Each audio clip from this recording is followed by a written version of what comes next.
This video is brought to you by Squarespace. Squarespace is the all-in-one website platform for entrepreneurs to stand out and succeed online. Whether you're just starting out or managing a growing brand, Squarespace makes it easy to create a beautiful website, engaging with your audience, and selling anything from products to content to time. All in one place, all on your terms. Hey buds, it's Jamie. Welcome back to another fast video on the channel. I don't know, but welcome either way. I'm very glad to have you here. And today we are maybe looking at something a little bit more serious today. Oh yes, we are talking about all the changes of testosterone, but in the context of somebody's decided to tell some very, very out there fibs about what changes on testosterone and the effects that testosterone can have on trans masc people who take testosterone. So I wanted to have a chat today through this little list that they made. I'm not going to name them. It's relatively older now. I just don't want them to get any attention. I just want to take this information that they spread on multiple different social media platforms, as far as I'm aware, and basically myth bust it and say why it's wrong and why it sounds like they're fear-mongering people to not take testosterone because either they had a bad experience or they are just lying and they're very transphobic, or a combination of the two. I don't know why they're doing it for sure, but that is roughly what comes across. So I thought we could just go through each thing and have a chat about why it's not right, or why there is a bit of truth in some of the things they're saying, but it's not this big scary thing that they make it out to be. So they've done a series of tweets, and each one has like a few things that testosterone will not do, according to them, and a few things that testosterone will do, according to them. So the first thing are things that don't happen during FTM transition. Male puberty. What is testosterone? What changes does testosterone cause when taken by anybody and levels are reached into like a typical male range? What do you expect to happen during puberty? Voice breaking, facial and body hair, fat redistribution changes, muscle increase. There's an extreme amount of similarities with like cis man puberty and trans man puberty when they take testosterone. It's all about those like secondary sex characteristics coming through, and that's what happens. So yes, I've had 2 puberties, thank you very much. The second thing they say will not happen is a male range voice. I'm sorry, have you heard Sam Collins? Have you heard many trans men? Like, all of my trans men friends have very deep voices. My voice is higher than some of my cis man friends. It's the same as others. It's deeper than some others. There is as much variation in the voices and the depth of voices in trans men who take testosterone as there is in cis men. Some people, cis men and trans men, will not respond very strongly at all in terms of voice to taking testosterone.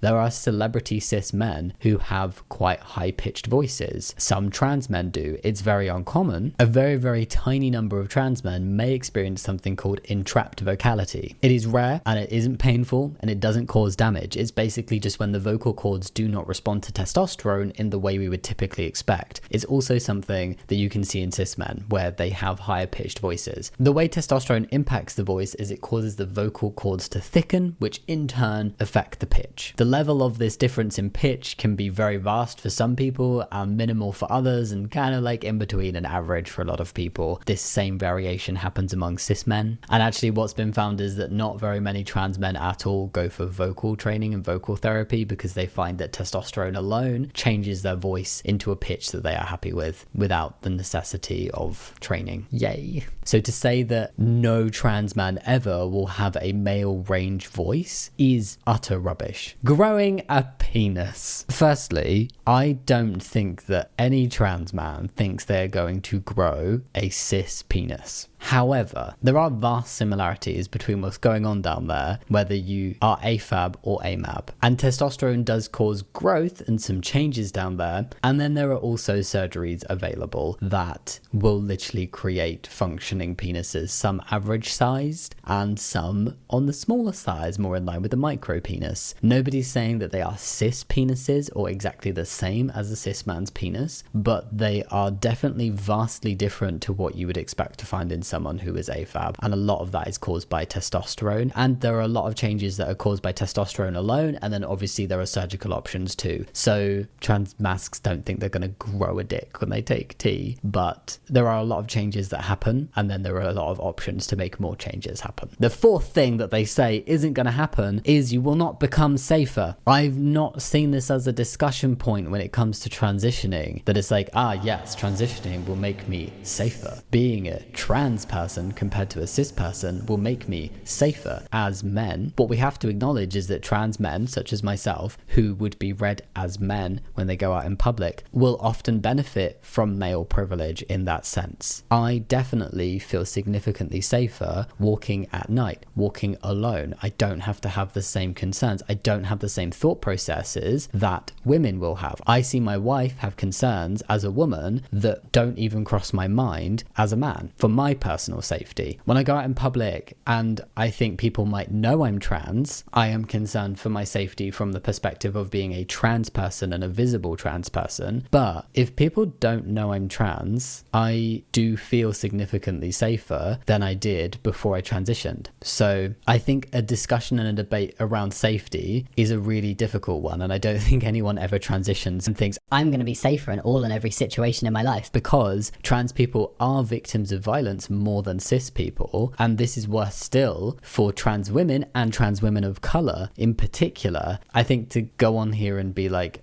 when you are a trans man, you will not feel safer when you transition, is forgetting the fact that trans men, after a certain stage of transition, and if they are read consistently as male by strangers, will benefit from male privilege in certain situations when people do not know they are trans. They are kind of slightly separate conversations. We're just going to take a very little break from the video at the moment and talking about the testosterone changes to talk about some jam, because today I have some very sad news for you all. Some of you may remember my very real and genuine and absolutely in existence Dodgem cars covered in jam business. Yes, you heard that. Well, it is with regret that I have to inform you that it's had to come to an end. Oh no. But yet again, Squarespace allowed the creation of such a fabulous website that the demand for jam covered Dodgem cars increased exponentially, which wouldn't be difficult because there was no demand for them in the first place, and the berry population just could not keep up. It is a real bump to have to announce this, but I know with your incredibly fruitful suggestions and Squarespace's amazing features, I'll move on to something in no time, probably by the beginning of next month. One such amazing feature that Squarespace has is pre-built layouts, helping you create all the pages you might need with ease, as page elements can be arranged quickly and easily to showcase all your content. And if you happen to be spreading your creativity with an online shop, Squarespace makes it easy to get paid for your products and services, very important, with their flexible payments. This makes checkout a smooth journey for customers who can pay using credit cards, PayPal, and even Apple Pay. You can even keep an eye on your website's growth using Squarespace's handy analytics. For Sharp Eye's actual real website that is not going anywhere, these analytics let us check on things like top traffic sources and the geography of site visitors. You can also get insights on sale metrics and understand how your reach is growing. Basically, Squarespace gives you all the tools you need to scale your business. To keep this wonderful journey I'm on with Squarespace at the moment driving forward, please go comment down below what job you would like to see me do next, and I might just use Squarespace to make it come to life. And whatever website idea you might have, whether it's building a community, if you're an awesome business person, or if you want to take over the Dodgem car business but maybe not jam covered because of that old berry supply, then don't keep it stuck in a jar, because you can turn any idea into a website using Squarespace. To get yourself started with a free trial, go to squarespace.com, and when you're ready to launch, go to squarespace.com/Jammidodger to get 10% off your first purchase of a website or domain. The link is in the description box. Now let's get back to those changes and not changes and this interesting talk about testosterone. Yes, thank you. Okay, now for some things that do happen apparently. The first is menopause. So taking testosterone can often emulate the symptoms of menopause, and for many trans men, after starting testosterone, their periods will stop. Sometimes this is immediately within the first month, and sometimes this takes more 6 to 12 months. And for other people, they may never experience their periods actually stopping fully, but for a majority they will. And this is often an effect of testosterone for trans men that is very welcomed. The important thing to note though is that when symptoms are similar, it's like the stopping of periods, some trans men can have hot flushes and things like that. But unlike menopause, testosterone very, very rarely will cause a permanent stop in fertility and a permanent stop in periods if testosterone is stopped, unless somebody has also gone over the age of menopause or has had surgery to remove ovaries, then it's highly likely that periods will start up again and fertility will be present. Many trans men and trans masc people come off testosterone to receive fertility treatment, either to carry their own children or to freeze their eggs for themselves or for others, and it can be very successful. So, I mean, this goes for everything on this list. To put out something like this with such minimal information and making it sound so big and scary, like menopause should not be seen as a scary thing. Often a lot of cis women who go through menopause are given HRT to help with the symptoms of it. So to use menopause as a negative thing when discussing HRT for trans people is a bit funny, but it's a temporary stage, more in the early days of taking testosterone. And unlike menopause, taking testosterone does not often at all lead to a permanent stop in fertility and periods if you were to come off it. The second thing that they say will happen is a crushed larynx. A crushed larynx is quite a serious injury that I cannot even fathom how that would be caused by taking hormones. Because if taking hormones, and let's bear in mind that this like lab-made testosterone that trans men take, and this HRT, was initially created for cis men who required some help with their testosterone levels. So if you're saying it's bad for trans men to take it because it's going to cause a crushed larynx, then why is there not an outcry over cis men going through puberty? Why is there not an outcry about cis men taking testosterone? And where the hell do you think testosterone gets the force to crush a larynx? A crushed larynx would be caused by significant trauma to the neck area, like crushing it. It can have very serious consequences, including like air escaping into places it should not escape to. A crushed larynx. The next thing on the list is clitoral growth and vaginal atrophy. Yes, growth does happen, often a very welcome thing. There we go, thank you. And vaginal atrophy can also happen as well. It's caused by a lack of estrogen. And it also happens to cis women going through menopause. So, I mean, if you're AFAB, it's probably something that's going to happen at some point in your life. There are well-known treatments that are safe to take alongside testosterone and like do not impact the effects of testosterone for trans masc people and can help with this. It is not this big, scary, horrible thing. You know, like when you just say vaginal atrophy, it can sound very scary, but the stuff that happens in it happens to a lot of AFAB people at some point in their lives. Okay, so more things that won't happen. They've gone straight to number 6. I don't know what happened to number 5, but be a gay man. I mean, that won't happen for everybody, but if you are a trans man who is exclusively attracted to men, then ta-da, you are a gay man. So to say that trans men cannot be gay men is to deny the fact that trans men are men, which is just transphobic and rude. Number 7 is escape female violence. We had this discussion earlier around the difference between trans-related discrimination, but also male privilege gained by trans men when they transition and are read as men within society. I think trans men can absolutely face trans-related discrimination and violence. I think trans men who are in the very early stages of transition, or some trans men who just never are consistently read as men in public and by people they meet, can face violence from people who get their gender wrong, but I do not think it's a universal experience of trans men to still face like violence that women face. There is male privilege in there when you transition for a certain amount of time or reach a certain stage in a transition or reach a certain point of being read as male within society, and it doesn't deny the fact that trans men still face discrimination and violence as trans people. But to put someone like me in the same boat as a woman in terms of the violence I face for my gender would not be fair on women, because I don't walk down the street and get targeted as if I were a woman, because I'm not. That's not the way I'm bred. There are obviously people who are at different stages and different levels of how often they are gendered correctly, but I think mostly the way this comes across is again disrespecting trans men's gender and not seeing them as men. The next one that will not happen according to this person is hair growth like a man. I'm hairier than my dad and a lot of my cis guy friends, and one of the hairiest guys I know is a trans man. There is so much variation in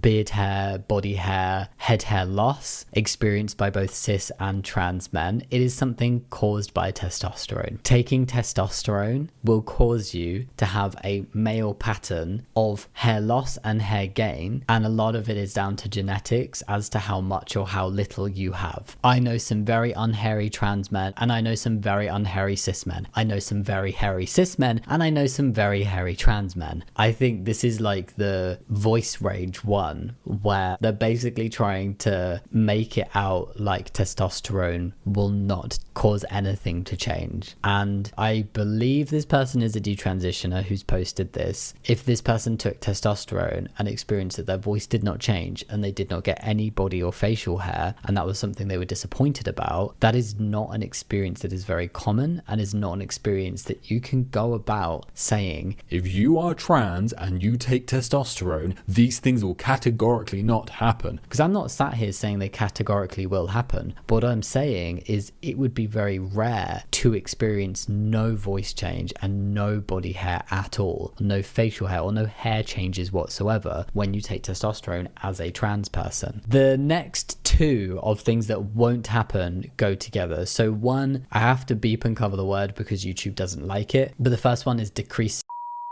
and then the next one is heal depression. So we're going to talk about those as a little group because they're both related to mental health. The fact they've said heal depression is very tricky wording because there's lots of cis people who have depression, and talking about it being healed is not really the phrases that we use. It's talking about decreasing the symptoms or decreasing the impact depression can have on people's lives. Studies have found that gender affirming care, such as taking testosterone, is linked to decrease and decrease depression in trans people. So both of those things are just flat out lies, because gender affirming care equals better mental health for a majority of trans people. That's why it's the approved method of treatment for trans people. That's why gender affirming care is so important, because it literally saves lives and it increases mental health. And this person saying that it does neither of those things is very telling of their general attitude and a very dangerous lie to spread. Some more things that they say will happen. The next one is open yourself up to fetishists. There are people called chasers who go after trans people purely because they're trans. This would not be a reason to not transition. That's not the trans person's fault or responsibility to stop from happening. I think it's important for trans people to be able to recognize if that's why someone's pursuing them and make an informed decision about whether they want to carry on with an interaction based on that information. However, that's something to say to like people who have that, to be like, stop boiling trans people down to their transness and just seeing them as their bodies and nothing more. The next one is increased likelihood of SA. This is something that definitely studies have seen for trans women and trans people and LGBT plus people in general. From things I've read, two things that can cause this increase are socioeconomic status and also being discriminated against for being LGBT plus in some way. It's something that's found across the LGBT plus community as a whole and not just amongst trans men. And if it's something you really want to discuss as being an incredibly prevalent problem, that would be for trans women in particular. Again though, like the point before, all these lists are to do with like, you should not transition because of these reasons, because this is what will not happen and this is what will happen, and look at how awful it is. This is terrible, and this is something that happens to a lot of marginalized communities, and particularly here we're talking about the LGBT plus community. It's not trans man specific. It's also not trans man specific during transition. It can happen before transition. So to say that like when you transition this will happen more is an interesting take. And again, this is a point to discuss in terms of how do we reduce this from happening, not so maybe don't transition then. That's not the attitude. Atypical hair growth. What does atypical hair growth even mean? What are they referring to when they say atypical hair growth? I'm so confused, because atypical is like not within the norm. And so what, do they think that like trans men grow star-shaped chest hair? I'm trying to understand what they mean by atypical hair growth. This just seems like they wanted as many things as possible to put down on the bad things that will happen and are absolutely terrible. That atypical hair growth. Ooh, nobody wants that. And it's sandwiched between two really serious points. And it's just like, serious point, atypical hair growth, serious point. So the next serious point is increased We had decreased and now we have what will happen is increased, and this is just simply not true. If you are concerned at all about low mental health among the trans community, then we should be encouraging gender affirming care and access to gender affirming care for trans people, and also tackling discrimination. And that is not trans people's fault that they're discriminated against. That is a point to discuss and like have a go at the people who are causing the discrimination, not the trans people. And if you really care about the mental health of trans people, then you would be doing the opposite than making this list, in my opinion, because making this list is actively trying to scare people from accessing the care that would genuinely increase their mental health and decrease, not increase it. And literal studies have found that it decreases, not increases. So to put that here as such a blatant misrepresentation, and any increase in is caused by lack of access to healthcare, lack of support, increase in discrimination. Those are not trans people's faults. And if anything, we need to actively be encouraging and helping trans people to have support and have access to appropriate healthcare. The next one they say is rage. Transitioning as a trans man will cause rage. This is a common myth of like, Oh, testosterone makes you aggressive. if you are not already an aggressive person, if you did not already have that as a personality trait or a behavior that you displayed, you're not suddenly going to become all ragey and aggressive when you take tea. A meta-analysis has shown that testosterone did not significantly increase overall aggression. So, yay. Okay, some more things that won't happen. Maybe I should have done like all things that won't and then all things that will, but I kind of like this bobbing in between. So what won't happen? A long life. I mean, I think when studies have found that there is increased mental health, then there's probably a good chance it's also going to increase life expectancy when trans people are allowed to be themselves. Nobody is guaranteed a long life. I don't really specifically know what they're referring to here when they say just what won't happen, long life. In what sense do you mean? Is that because you've tried to lie and say that trans people have an increased risk of when they transition? Or are you trying to say it's due to health factors? Because we've already discussed one and now we're going to discuss the health factor one, because the next one is what won't happen. Health. Just health won't happen. No kinds of health. I mean, we've already discussed that mental health will improve. When we talk about like health, again, I don't know what they're talking about. There's no references for any of the stuff they're saying. I cannot find any expansion on these points. So what am I supposed to say when they're like, what won't happen? Health. Are you mental health? Physical health? Like, what are you talking about here? You know, we've discussed how mental health is improved. What's your evidence to say that physical health is not improved or decreased? What won't happen? Fit in better with men. I mean, I don't fit in great with cis men personally, but I know a lot of cis men that don't fit in great with other cis men, and I know a lot of trans men that do fit in great with cis men. Again, what is the point here? Like, you won't fit in with other men. Like, that is very individual, and it's not to do with being trans, and it's not to do with being cis. And actually, like, although I don't feel like I fit in great with cis men, that's not to do with my transness. That's to do with like being socially awkward and just not liking straight men. I have a lot of cis guy friends who are not straight, and I feel like I fit in well with them actually, so I take that back. It's just straight cis men I don't fit in with, and that's more of like a culture, sexual orientation, open-mindedness thing than anything else. It's not a trans thing. I don't really want to fit in with certain groups of cis men, thank you. I've always fitted in more with guys than girls my whole life, so yay. Stop self-hatred. We've discussed how gender affirming care can increase mental health. It can also decrease gender dysphoria, which in turn would decrease like self-hatred feelings and increase self-confidence as well when you are able to transition. So yeah, that one's just a lie. Better sex life. Very subjective. A lot of people report that yes, indeed, they do have a better sex life when they transition. But again, this is down to individual people. None of these things are anything that this person can make these kind of sweeping statements on and say, this will not happen. Like, it's very infuriating to see this list being put out. Okay, and the final batch of things that will happen: a shortened life.